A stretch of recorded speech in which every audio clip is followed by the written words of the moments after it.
Hi everyone, my name is Cassandra and I am an occupational therapy student, and this is my self-reflection video for the World Federation of Occupational Therapists Working with Displaced Persons course.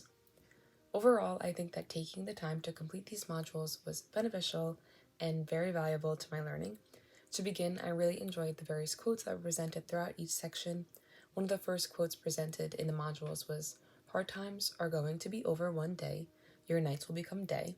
And I think that this quote is really inspiring and kind of stuck with me while working through these modules. It also helped me put things into perspective and understand how much displaced persons are going through and how much hope and determination these people have. And with that, another quote that stuck with me was, "People are people." And I think as simple as that is, it really just kind of sums up one of the main takeaways from this whole learning experience, which is that not only as a profession, but as a population, we need to take the time to consider all people as who they are and kind of embrace diversity and just be more empathetic. And especially when working with displaced people, they are still human beings who have dreams and hopes and desires and goals. And I think that this really was empowering to see, especially through the videos that were presented throughout the modules of all the different people. And I think that these videos were valuable for me in my learning, and hearing the firsthand accounts and experiences is really important because reading something is immensely different than seeing it. And it made me feel like I was able to have more of a connection and an empathetic understanding. And without the firsthand accounts, I really don't think that this learning experience would have had as much of a dramatic impact on me as it did, because I don't think we truly realize the capacity in which these displaced individuals are exiled from their basic human rights and ability to engage in occupations. For example, when watching the videos about the artist who had to decide between pursuing his dreams of being an artist or sleeping in a safe place and eating, and instead he chose to sleep on the streets because the camps, he wasn't able to get into them, and it just really makes you realize what these people are going through.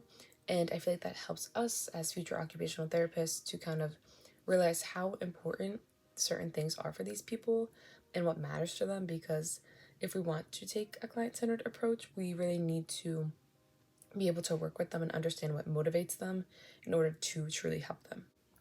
And prior to this learning experience, I did not consider displaced persons as a population or kind of setting that occupational therapists could work with. And now, after going through it all, I feel much more knowledgeable with the types of approaches that I would take if I was possibly working professionally with this population. For example, a story that I was really moved by was for the people who sheltered different families of displaced persons in their home. This couple was essentially fostering these families, and they noted how they learned so much from this experience, especially that even when you think you know something about someone, you really don't. And I think that that knowledge is important because we do not want to ever jump to conclusions and assume something about someone. And that's something that we learned last week when going through the Jedi module. So I think it's goes hand in hand with that.